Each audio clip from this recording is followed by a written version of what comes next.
So let's build off this a little bit. Let's do that by taking all of these vertices that have k plus 1 edges or more and actually putting them in the cover. And that's because we already said it has to be in the cover.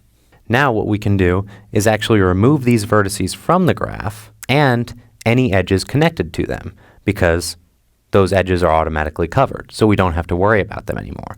So we are automatically dealing with a much smaller graph, or potentially much smaller graph.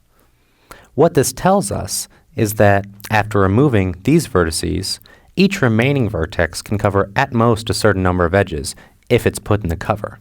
And this could either be k minus 1, k, k plus 1, 2k, or k squared edges. What this would then mean is that the remaining graph can have no more than a certain number of edges if G is a yes instance of the vertex cover decision problem, which is the original assumption that we made.